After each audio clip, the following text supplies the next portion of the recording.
Bienvenidos a Al Día con la Iglesia Radio.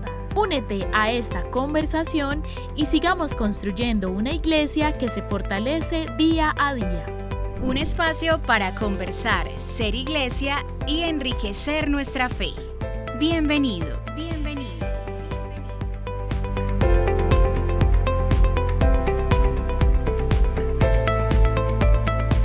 Un saludo para todos nuestros oyentes. Nos encontramos una vez más en este tiempo de Pascua, tiempo en el que estamos felices como iglesia celebrando la resurrección, un Cristo que se hace vida todos los días en nosotros. Hoy una vez más en Al Día con la Iglesia Radio, esta oportunidad que nos permite la Delegación Arzobispal para las Comunicaciones de la Arquidiócesis de Medellín en Alianza Radial Católica. Hoy tenemos un tema maravilloso, un tema que ha sido muy recurrente en nuestras conversaciones como cristianos e incluso como sociedad durante los últimos días, y que hoy queremos, más que despejar dudas, es educarnos, evangelizarnos sobre esto, porque definitivamente es un tema muy importante y es el cónclave. Como siempre, muy bien acompañada. Eni, ¿cómo estás? Bienvenida. Hola, Vale, qué rico estar de nuevo en este espacio que tanto queremos, este espacio que tanto aprovechamos también para construir iglesia, para aprender más acerca de todos estos detalles y estas características tan bellas que tiene nuestra iglesia. Hoy además con un tema que, como bien lo dices, ha estado resonando fuerte en la sociedad en general en estos últimos días, y que tenemos esa gran responsabilidad como cristianos de aprender un poco más, y muy probablemente hoy tendremos ese espacio y esa oportunidad para hacerlo. Así es, y para eso tenemos un invitado muy especial que ya les vamos a presentar, pero antes queremos contarles un poco sobre cómo va el año jubilar en nuestra arquidiócesis.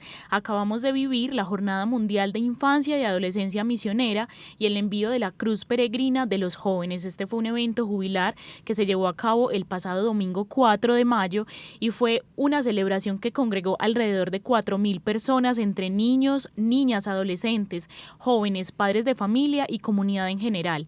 Fue una ocasión para celebrar los 182 años que lleva esta obra misional pontificia de la infancia misionera, y fue también una ocasión para orar por los 5 continentes, para unirnos como iglesia desde los más pequeños y cómo son ellos los que están siendo llamados a ser misioneros desde sus hogares, desde sus colegios. Fue una ocasión maravillosa. Monseñor Ricardo en su homilía nos recordó varias cosas fundamentales que queremos dejar aquí antes de comenzar este programa, y es que Jesús vive, no es un acontecimiento del pasado.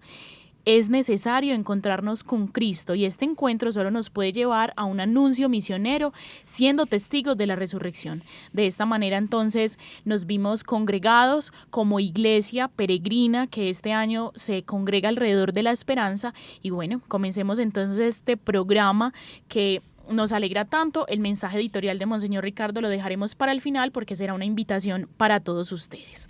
Comenzamos entonces a presentar a nuestro invitado. Él es el padre Óscar Álvarez. Es un padre que tenemos muy cerquita aquí en la Curia Arquidiocesana. Es el vicario general y además es el párroco de la parroquia, el padre Marianito. Padre, qué alegría tenerlo por aquí. Hola Vale, hola Eri, hola Eric también. Pues un gusto poder estar con ustedes aquí en esta semana tan importante para la vida de la iglesia, como es la semana en la que se inicia un cónclave del que ha de surgir el futuro romano pontífice. Un gusto estar aquí con ustedes en este día y poder conversar sobre este tema. Gracias, Padre, por aceptar esta invitación para que juntos construyamos un poco ese conocimiento que debemos tener como cristianos de precisamente esta semana y este tiempo tan importante que tenemos en nuestra iglesia. Pues partiendo de eso, Padre, quisiéramos de pronto hablar un poco sobre la importancia precisamente de tener un sumo dirigente de nuestra iglesia. ¿Qué es esa figura del Papa? ¿Por qué la importancia de elegir a alguien que nos dirija y que nos acompañe espiritualmente como Iglesia Universal? Hay un elemento que es clave en la vida de la iglesia, y es el elemento de la unidad, el elemento de la comunión. De hecho, en Juan 17, el Señor plantea en la oración que le hace al Padre que todos sean uno, como tú en mí y yo en ti. Y la unidad se muestra desde el principio en uno de los elementos en los que en general la sociedad debiera trabajar, pero de modo particular la iglesia. Entonces, cuando pensamos nosotros en la figura de Pedro, estamos pensando en la figura de la unidad. en la figura de aquello que nos hace uno.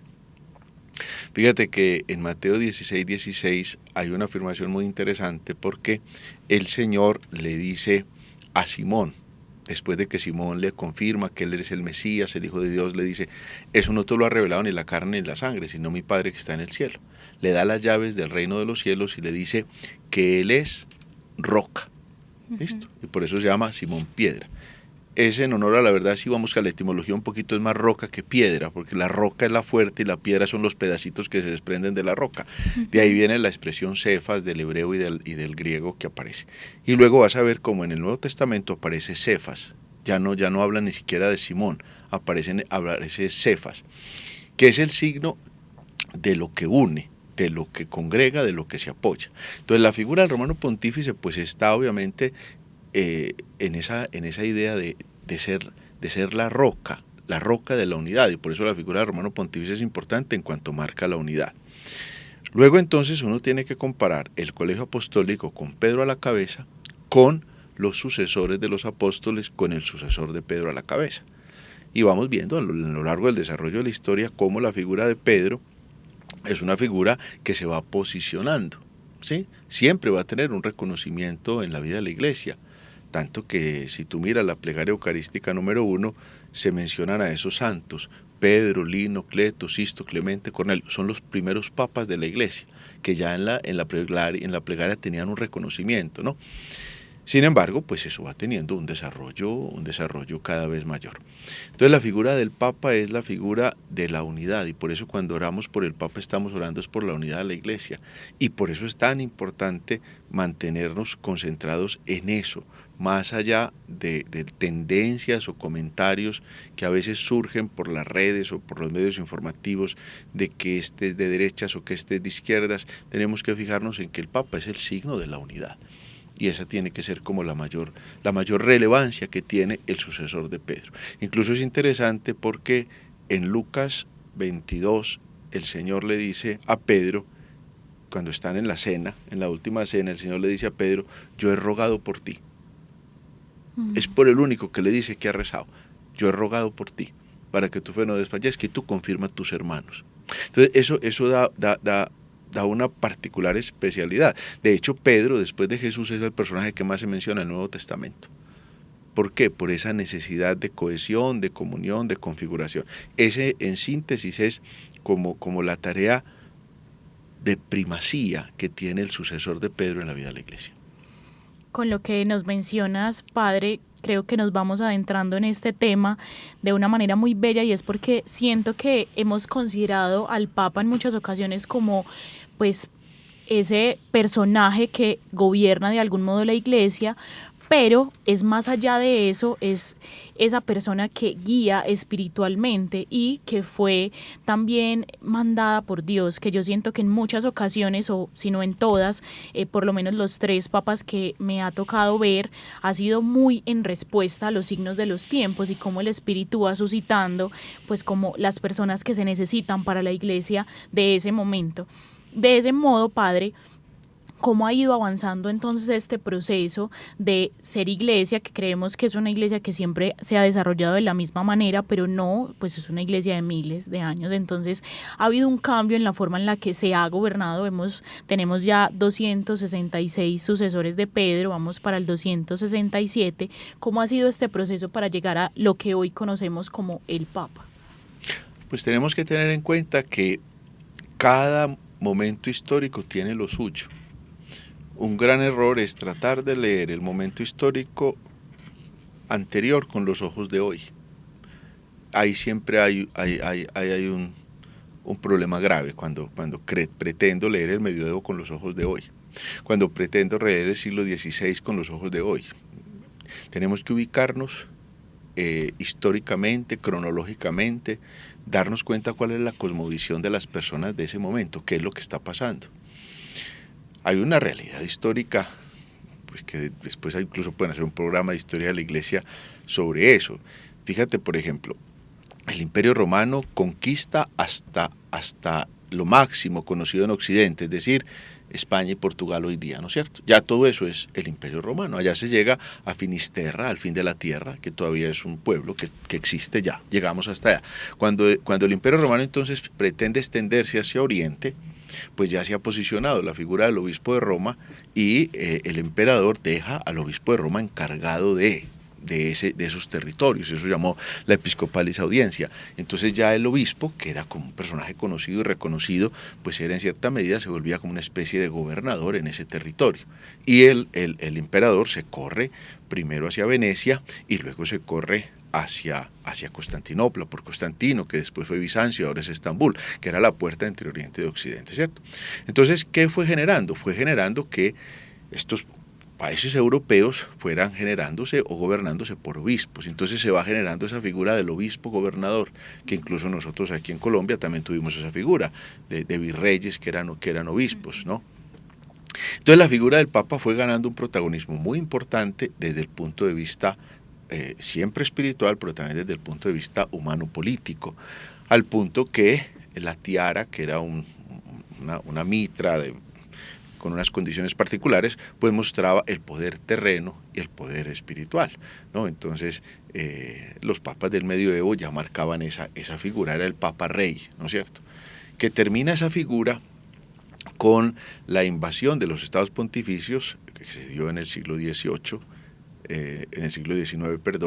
por Garibaldi y demás, y eso hace que se termine el Concilio Vaticano I y pues se produce toda esa tragedia de la vida de la Iglesia porque se acaban los estados pontificios por culpa de los invasores y surge la República Italiana. Eso marca un lugar distinto. Entramos al siglo pasado ya con el Papa León XIII bajo otras figuras, y luego ya del que le sucedió a León XIII, pues ya logra hacer luego un tratado que se llamó el Tratado Lateranense, y en ese se genera la Ciudad del Vaticano, que es lo que conocemos hoy día como el estado más pequeño del mundo. Pero esa realidad de que se pierdan los estados pontificios, de que termine la figura del Papa Rey, no sé qué, es lo que genera, digámoslo también, un papado distinto. Quiero hacer esta observación. No es que los papas anteriores no vivieran una realidad espiritual. La historia ha tenido papas incluso hasta muy perversos, ¿cierto? No tenemos que desconocer eso. He tenido papas que históricamente han sido muy ajenos a la voluntad de Dios. Sin embargo, si ustedes leen la historia y leen los escritos de esos papas, hay una cosa muy especial. Ninguno de esos papas es hereje. Para que vea cómo es la acción del Espíritu Santo. Cómo el Espíritu Santo se vale hasta de aquellos que históricamente fueron hombres que dejaron mucho que desear por su reputación y por su complicidad, porque llegó un momento que era más importante el poder político que el poder espiritual. Sin embargo, en todas las épocas de la historia de la Iglesia siempre fueron sucediendo santos y santas. Eso no ha parado y ni va a parar. Pero volvamos a lo que ya venía concluyendo. Esta última etapa, empezamos el siglo con el Papa León XIII, que murió en 1903, y luego ya siguió San Pío X y ya los papas últimos que llevamos hasta el último, que fue el Papa Francisco. Entonces ya han tenido más una connotación, digámoslo así, políticamente de referente político, pero no porque ellos mismos sean emperadores o reyes, sino porque hay una realidad, y es que representan una institución que está a lo largo y ancho del mundo. Y por eso, en el fondo, la Iglesia se vuelve tan incómoda en tantas circunstancias, porque fíjate que es una realidad moral, una enseñanza moral que se prolonga por todo el universo. Y no dejamos de reconocer lo que eso significa. La palabra de un papa tiene peso, hasta en países ateos, hasta en países que no significan cristianamente, que no son cristianamente relevantes. El papa es una figura moral considerada, no solo desde el punto de vista político, del que no cree, sino obviamente desde el punto de vista espiritual. Entonces, esa connotación, sin duda, nosotros podemos pensar solamente en lo que nos tocó y en lo que vimos y conocemos, pero a lo largo, cuando leemos un poquito de historia de la Iglesia, nos damos cuenta que ha habido unos hombres excepcionales que han transformado la Iglesia de modo radical. Tenemos dos papas magnos, uno es León y el otro es Gregorio, y piensa, por ejemplo, el Papa Gregorio transformó todo: la liturgia, el derecho, la teología. Fíjate, por ejemplo, todavía tenemos la música gregoriana, viene precisamente de la reforma de Gregorio. O sea, sin duda, pues somos hijos de una época y vemos lo último como lo mejor que ha pasado, pero sin duda el Espíritu no ha dejado de suscitar hombres muy interesantes en la vida de la iglesia. Bueno, yo creo que con estas explicaciones y con esto que hemos compartido también acerca de la historia de nuestra iglesia, nos va quedando un poco más claro esa figura que en próximos días elegirá el Colegio Cardenalicio, y ojalá pues tengamos nosotros también, y ya lo hablaremos un poquito más, esa tarea de orar también por esas personas que están allí tomando esta decisión. Y de esto queremos hablar un poco más, Padre, adentrándonos ya en este tema: ¿qué es un cardenal? ¿Qué es un cónclave? ¿Y cuáles son esas características, al menos en un principio, de esas personas llamadas cardenales que están con esta gran tarea en estos días? A ver, un cardenal es una persona elegida a discreción absoluta del romano pontífice. El romano pontífice puede elegir los cardenales que quiera, en el lugar que quiera. ¿Qué condiciones hay para ser cardenal? Ninguna, en honor a la verdad. El Papa puede elegir a los que quiera. De hecho, Francisco fue un poquito revolucionario, porque habían unas sedes, o sea, sedes llamamos el lugar donde está el obispo, ¿cierto? Por ejemplo, aquí la arquidiócesis de Medellín es la sede de Medellín, la diócesis de Girardota, la sede de Girardota, ¿cierto? Entonces habían unas sedes, o sea, unas diócesis donde ya se había vuelto tradición que el obispo de esa diócesis fuera cardenal. Entonces tenía que ser así. Entonces ya sabían que el que fuera obispo de Milán iba a ser cardenal. Y el Papa Francisco cambió todo eso. De hecho, fíjate, por ejemplo, aquí mismo vecino en Panamá, que tiene una arquidiócesis, que es la arquidiócesis de la ciudad de Panamá, y no, el Papa hizo al obispo de un pueblo que queda cerquita a Costa Rica, ese fue el que hizo cardenal, no al de Ciudad de Panamá. En mismo Milán, que toda la vida fue cardenalicia, no hizo obispo al de Milán, sino que hizo obispo cardenal al de Como, que es otro pueblo, otra diócesis cerquita a Milán. Y fuera de eso fue repartiendo los cardenalatos, digámoslo así, a lo largo y ancho del mundo, tanto que ahora hay una serie de países que es primera vez que tienen un cardenal, primera vez que van a entrar a un cónclave. Piensa, por ejemplo, que los italianos, entiendo yo que cuando eligieron a Benedicto eran 43 cardenales italianos y ahora solo hay 17 cardenales italianos. ¿Eso qué marca? Eso marca una diferencia porcentual de situaciones de mayor representatividad a lo largo del mundo. Entonces, ¿qué se necesita para ser cardenal? Que el Papa lo escoja, no más. De hecho, no necesariamente tiene que ser obispo, y de hecho hay cardenales que no lo son, no son obispos. Por ejemplo, el padre Rainero Cantalamessa, que era el predicador de la Casa Pontificia, el Papa lo hizo cardenal, pero él no ve la necesidad de ordenarse obispo, ¿cierto?, para ser cardenal. Ahora vamos a ver si se ha elegido Papa, ya sí tiene que ser ordenado obispo, pero por ahora eso. Entonces el Papa escoge al cardenal de donde quiera. ¿De dónde surge esa palabra cardenal? Ten en cuenta que el Papa es el obispo de Roma. Entonces primero elegían el obispo de Roma, los presbíteros de Roma, los sacerdotes de Roma. Entonces en un momento los que escogían eran los presbíteros de los puntos cardinales de Roma. De ahí entonces viene la figura de cardenal, de esos presbíteros cardinales que escogen en Roma, ¿de acuerdo? Porque hay que tener en cuenta que la elección del romano pontífice está vinculada a la diócesis de Roma. El Papa es el obispo de Roma. Entonces, ¿qué tenemos? Los cardenales son escogidos al libre albedrío del romano pontífice. Escoge los hombres que quiera de cualquier parte del mundo, porque los cardenales tienen un servicio muy importante en el gobierno mismo de la Iglesia Universal. Hoy pues reciben como mayor renombre porque pues todos están en Roma y todo el mundo está viendo a ver si es este o es aquel, y algunos les hacen hasta preguntas que son vergonzosas y periodistas superficiales que no entienden este misterio, y algunos cardenales pues han tenido unas salidas mucho más inteligentes que las del periodista que está diciendo alguna bobada. Pero Ahora por eso tenemos un relieve, entonces pareciera que los cardenales son solo cardenales para elegir y no, esa es una de las muchas tareas que los cardenales tienen. Las otras tareas están en función del gobierno de la Iglesia Universal. Todo lo que el Papa tiene para la Iglesia Universal, entonces está apoyado por una serie de comisiones, como digámoslo así en términos civiles, como si una institución para funcionar tiene una junta directiva, ¿cierto? Así son todas esas realidades de la Santa Sede.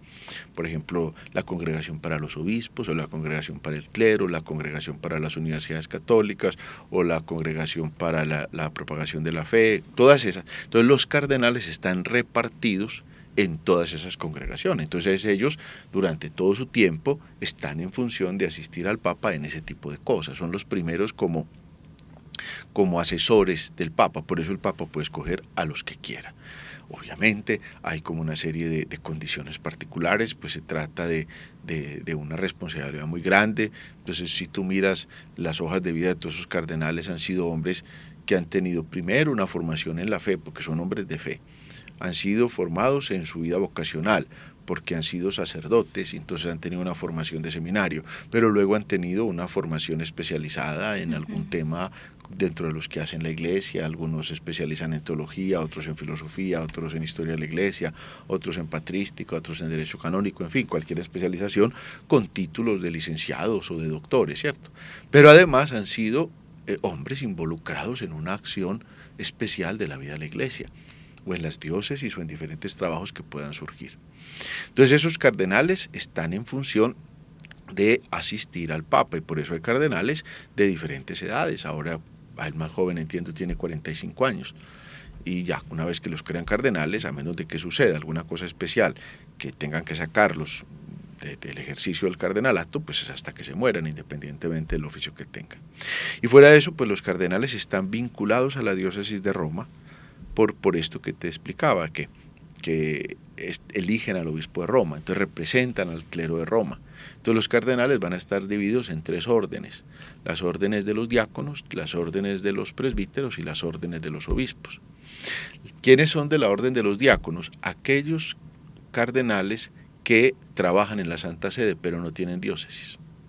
Esos hacen parte o en la Santa Sede o con la Santa Sede, pero no tienen diócesis. Entonces esos son cardenales diáconos. Y van a tener uno que es el primero entre los diáconos, que en este caso es el que sale al balcón a decirnos: tenemos papa. Ese es el cardenal protodiácono, se llama. Luego vienen los cardenales presbíteros. ¿Quiénes son esos? Aquellos cardenales que son obispos residenciales en alguna parte del mundo. Entonces una vez que los nombran cardenales, les dan una parroquia en la ciudad de Roma, como que fueran los párrocos de la ciudad de Roma.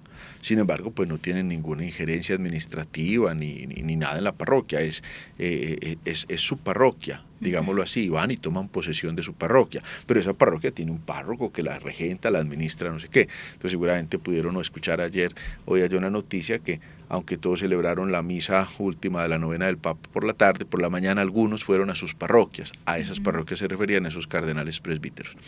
Y finalmente hay un grupo más pequeño que es el de cardenales obispos, que son aquellos, como la misma figura de los presbíteros con las parroquias, los cardenales obispos con las diócesis sufragáneas, o sea, las diócesis que rodean la ciudad de Roma, ¿cierto? Entonces esos son cardenales obispos. Al igual que los diáconos, los presbíteros y los obispos tienen un cardenal primero en el orden de los diáconos, primero en el orden de los presbíteros, primero en el orden de los obispos. Entonces por eso está representada Roma, digámoslo así, en la elección del obispo de Roma.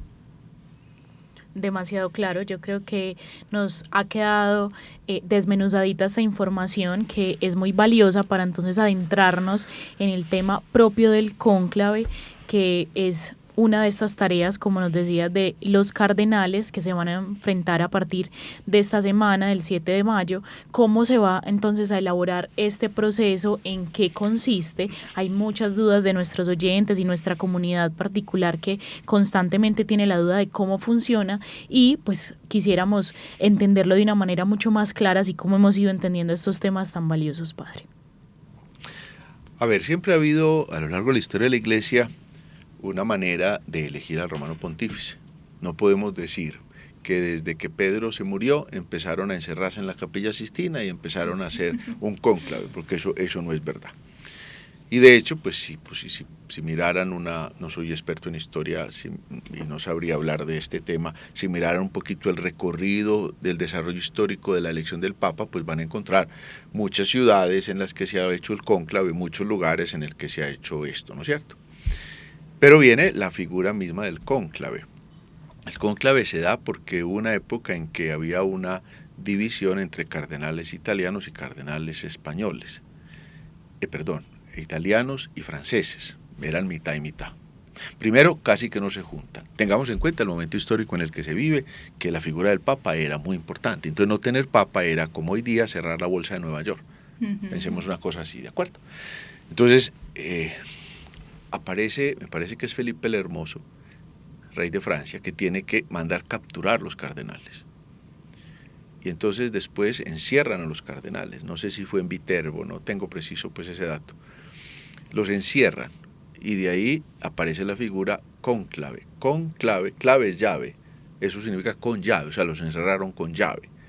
Incluso les fueron mermando la comida a ver si pronunciaban, y que dicen que un cardenal dijo que era que estaban tan encerrados que por eso el Espíritu Santo ni podía entrar. Entonces empezaron a hacerle quitar el techo para que les entrara aire y se congelaban esos pobres hombres. O sea, al final era una presión para que pudieran elegir.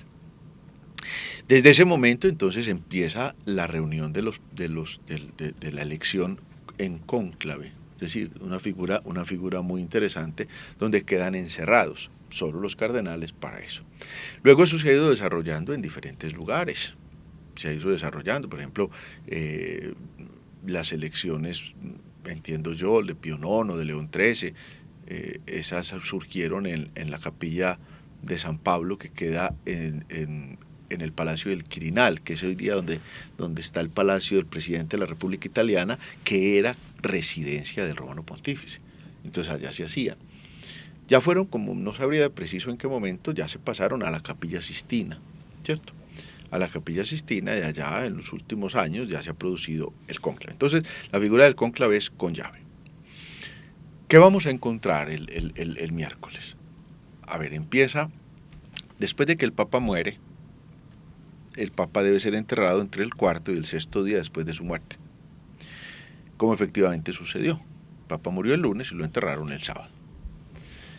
Y de cuando queda la sede vacante, sea por muerte del Papa, sea por renuncia del Romano Pontífice, que aquí es importante, cuando el Papa renuncia, no es el día de la renuncia que se cuenta la sede vacante, sino que el Papa renuncia, a partir de tal día va a quedar la sede vacante. Por ejemplo, en el caso de Benedicto, fue el 11 de febrero del 2013 que él dijo que renunciaba, y dijo la vacancia comienza el 28 de febrero. O sea, es a partir de ahí que contamos, ¿de acuerdo? Entonces, desde que queda la sede vacante, sea por muerte o por renuncia, ya pasan 15 días para comenzar el cónclave. ¿Qué garantizan esos 15 días? Que se pueden hacer los 4 o 6 días del funeral del Papa, del entierro, y luego la misa de novenario, que llamamos aquí, la novendalia que llaman allá, que empieza con la misa exequial. La misa exequial es la primera misa de novendalia, del novenario, que terminó el domingo, ¿cierto? Entonces, ¿qué se garantiza también? Que todos los cardenales puedan llegar a Roma.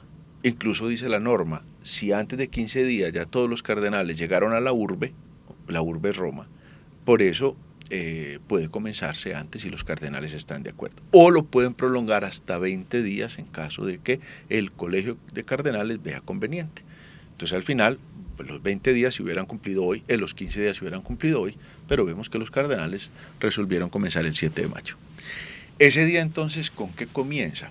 En la mañana, en la Basílica Vaticana, se celebra la misa Proeligendo Papam, que también pues es una invitación a toda la Iglesia a que haga esa misa por la elección del Papa, ¿no? Que de hecho el arzobispo de Medellín pidió a todas las parroquias que le hiciéramos el día martes, invitando así y acercándonos a modo espiritual a ese momento.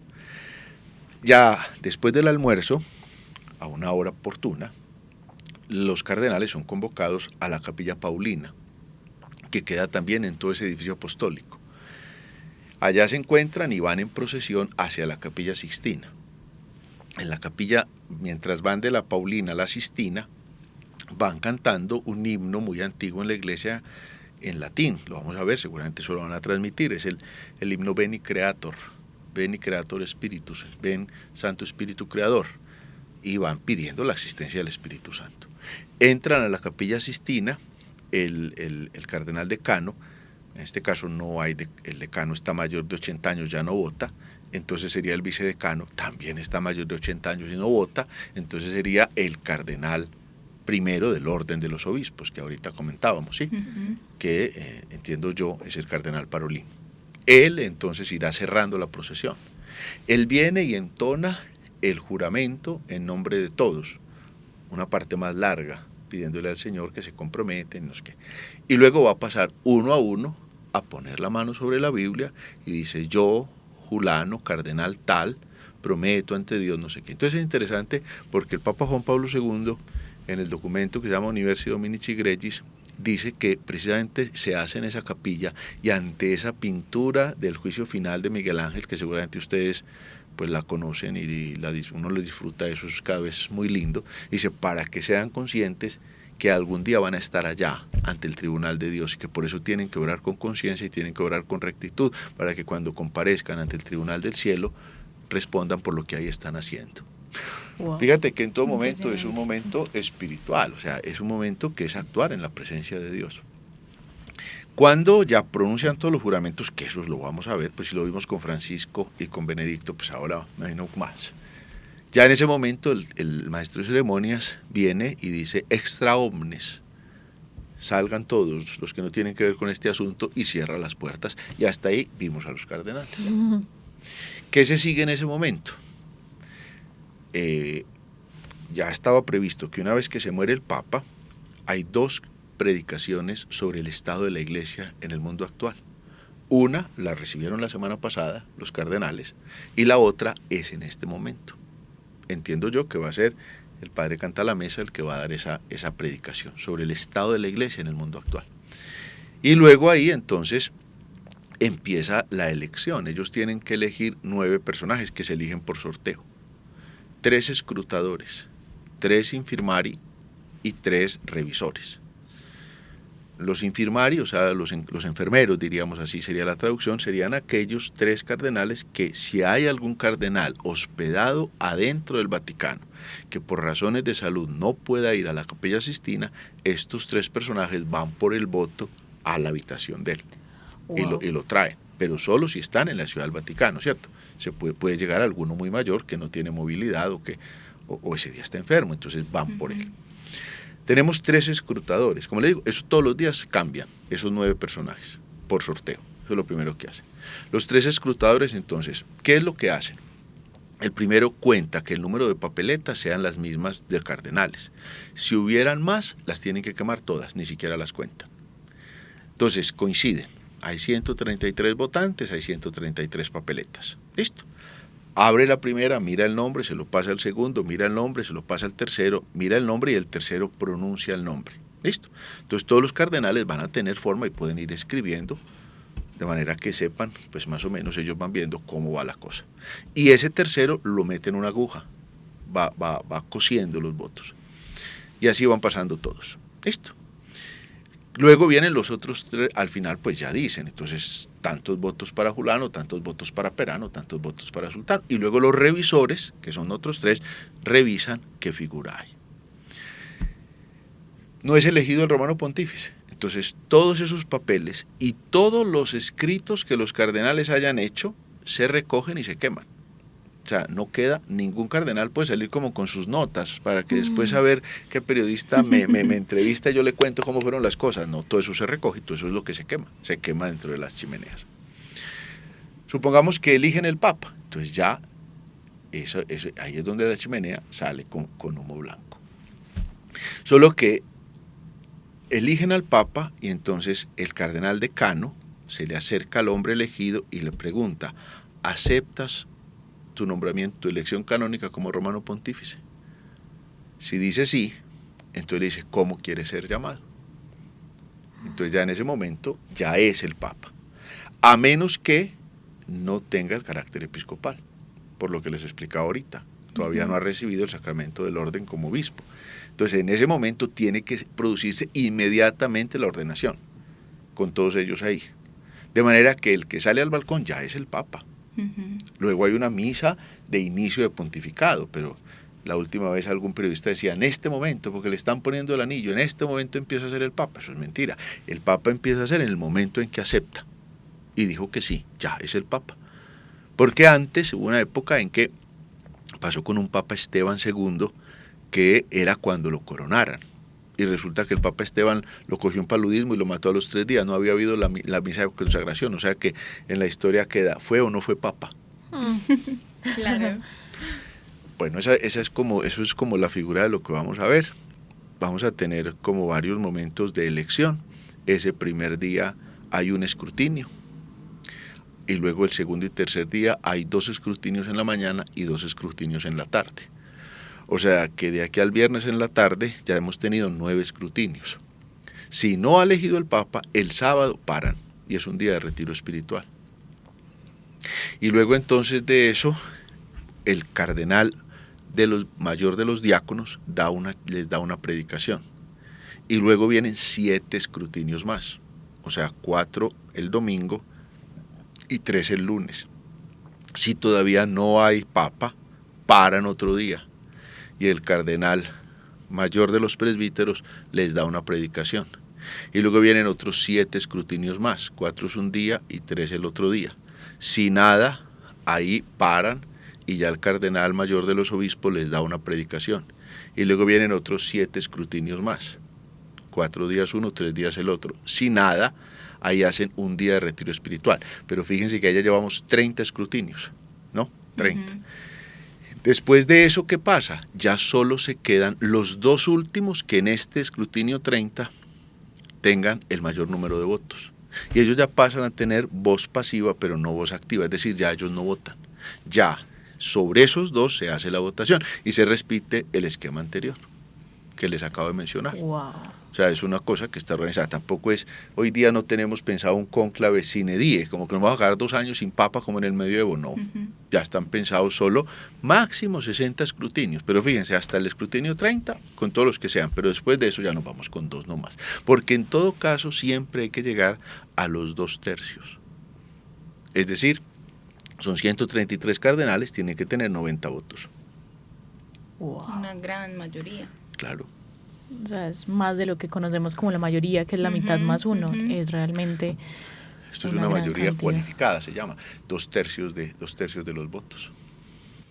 Padre, qué fascinante escucharte y entender de qué manera sucede esto, que tiene mucho sentido y que yo siento que nuestra iglesia ha sido muy cuidadosa en las formas, pero es porque las formas también evangelizan, también construyen, que sea en ese lugar observando esa pintura, como que siento que tiene un carácter muy bonito, muy ritual, que responde mucho como a nuestra naturaleza como humanos que tenemos de ir ritualizando las cosas que hacemos, y me parece muy fascinante. Yo creo que va cobrando mucho sentido todo esto que hemos conversado y que siento que es muy enriquecedor para nuestros oyentes, para nosotros, que lo vayamos entendiendo. El tiempo se nos ha ido volando, pero qué rico, Padre, que entendamos este momento transitorio de nuestra iglesia también como un compromiso de nosotros los cristianos. Eni lo decía ahorita, es como nuestro compromiso también, si bien hay unos electores que están allá, los cardenales, que ya hemos entendido un poco sobre su labor, sobre las formas, de qué manera se desarrolla esto. En definitiva, pues es un momento privilegiado para nuestra iglesia que debemos ver con los ojos de esperanza que nos invita este año, pero también con oración. ¿Cómo podemos acompañar este tiempo, Padre? Es un tiempo de gracia y todo en la iglesia lo tenemos que ver así. Es una acción del Espíritu y estoy convencido de que el Espíritu siempre ha puesto en la iglesia el hombre que la iglesia necesita en su momento particular. Si uno mira la historia de la iglesia se da cuenta precisamente de eso. En cada contexto se va dando. En segundo lugar, la iglesia es una sola, que cada uno tiene diversidad de funciones. Todos iguales en cuanto somos hijos de Dios, todos, pero todos diversos en cuanto cada uno tiene responsabilidades diversas. Esa figura de estar todos unidos en la oración es el ejercicio que tenemos que hacer en el cónclave. Hay unos que eligen, unos bautizados, no se nos puede olvidar eso, unos bautizados que son electores, que eligen, pero la iglesia toda está llamada precisamente a orar por este momento de elección. Bueno, padre, vamos llegando más o menos al final de este programa, no sin antes, qué rico que propiciemos un espacio aquí entre nosotros para orar por este momento. En varias ocasiones en Al Día con la Iglesia Radio nos hemos unido en oración por acciones concretas. Quisiéramos hoy unirnos a una oración que usted nos regale, invitar a nuestros oyentes a que en el lugar en el que estén se dispongan, cierren los ojitos o prendan una velita o nos congreguemos en este momento como iglesia también para orar por este momento y de esta manera ir acompañando este tiempo. Padre de bondad, en tus manos ponemos este momento que como iglesia estamos viviendo. Te pido que ilumines a cada uno de los cardenales que han de elegir al sucesor del romano pontífice, que estén movidos por la verdad, por el evangelio, por la caridad, por el amor a ti y a la iglesia. Te pido de modo particular que bendigas a quien resulte elegido como romano pontífice, que le des fortaleza en medio de su fragilidad, que lo consueles en medio de su agobio, que le des siempre la palabra oportuna para ser un fiel maestro de la verdad en el mundo, que le des siempre un corazón diligente y amoroso para poder pastorear la grey que le ha sido encomendada, y que le des sobre todo un espíritu humilde para reconocerse siempre como hijo y discípulo llamado a orientar y animar a los demás. Concédenos a todos la gracia de vivir este momento en fe y en esperanza, y concédenos siempre tu protección. Tú que vives y reinas por los siglos de los siglos. Amén. Amén. Amén.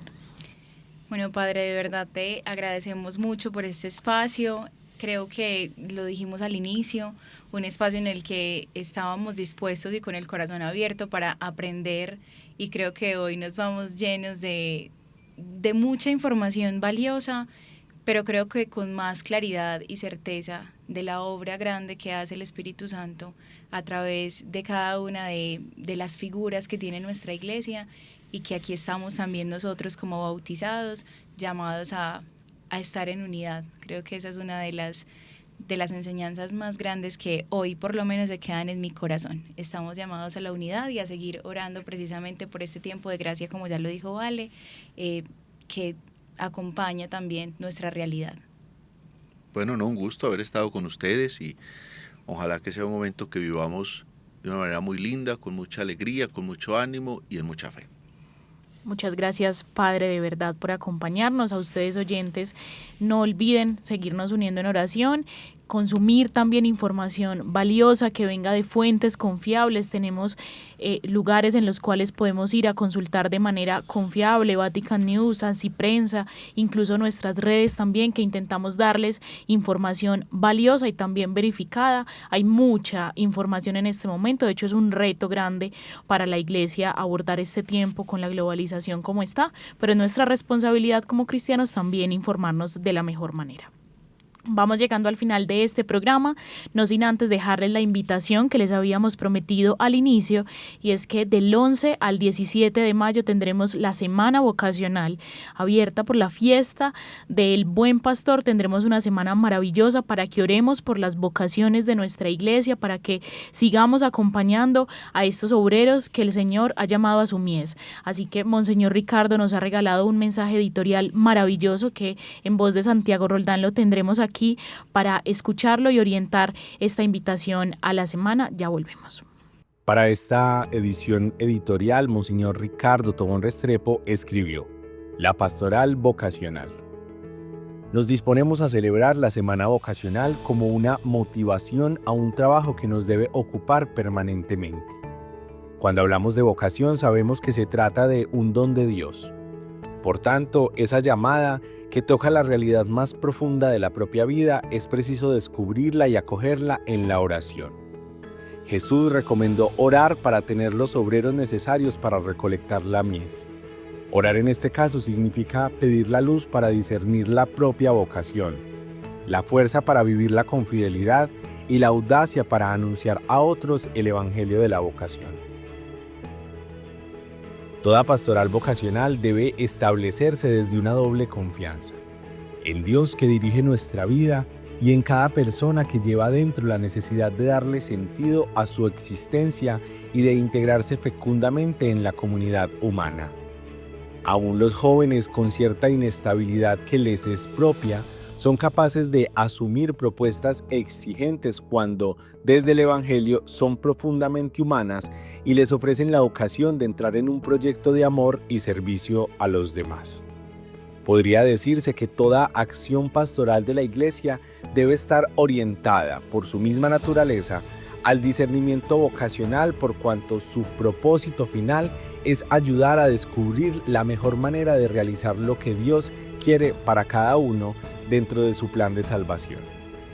Orientar la pastoral vocacional no solo a actividades específicas para presentar un determinado género de vida, podría reducirla en la práctica a un simple reclutamiento.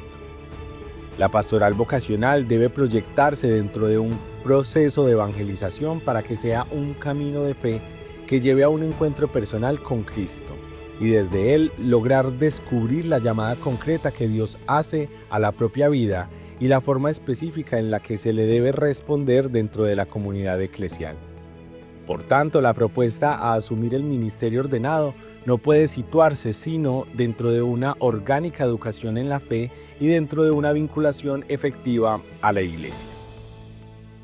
La pastoral vocacional tiene su ambiente más propicio en la pastoral familiar, en la pastoral juvenil, en la pastoral educativa, en el itinerario que realizan las pequeñas comunidades eclesiales.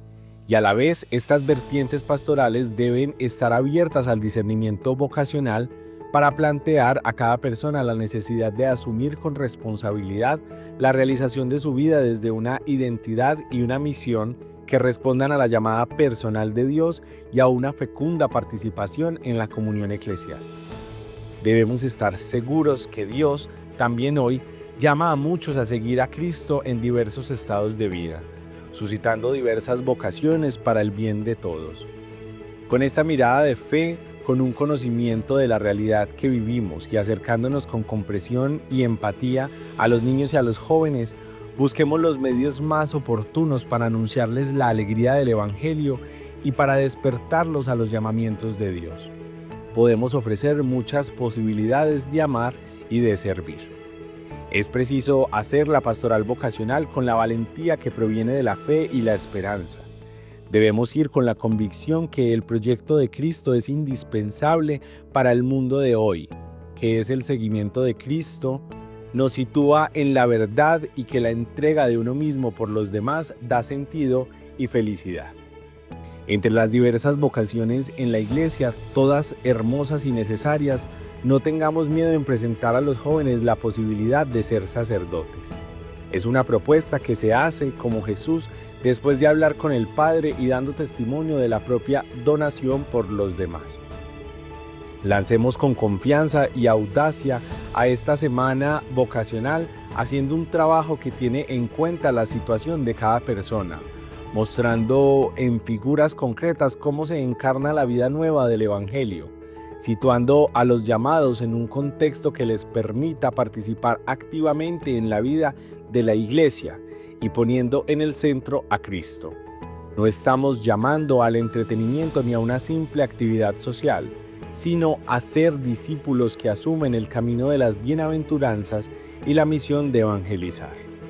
Hagamos este llamado en un ambiente de confianza que haga sentir a los jóvenes que son valorados y amados, en un proceso de acompañamiento en el que se les escucha, se les ayuda a interpretar lo que viven y respetando su libertad, se les invita a entablar una relación personal con Cristo. Este es un trabajo que hace en la paciencia y la perseverancia, quien sabe que solo siembra y debe esperar los frutos que producen la gracia de Dios y la libertad humana. Escribió Monseñor Ricardo Tobón Restrepo, arzobispo de Medellín. Agradecemos a Monseñor Ricardo por sus palabras y a Santiago Roldán, el director para las comunicaciones, por prestarnos su voz y escuchar este editorial tan importante. Ya sabemos la invitación, vamos a concentrarnos, a orar bastante por las vocaciones en esta semana que viene, y a ustedes siempre gracias por acompañarnos, por estar aquí con nosotros. También recordarles que este espacio o este programa lo pueden volver a escuchar en nuestro canal de YouTube si se perdieron alguna de las partes de este espacio. También si son personas que frecuentan Spotify como una aplicación en la que buscan algún tipo de contenido de relevancia, ahí estamos también ya para que ustedes nos puedan escuchar a través de nuestro canal de Spotify. Y qué rico también que se hagan partícipes de este espacio que hacemos con todo el corazón para seguir construyendo nuestra iglesia. Desde la Delegación Arzobispal para las Comunicaciones, en el máster Eric Torres, en la mesa Eni Ramírez y Valentina Vélez quien les habla. Bendiciones para todos.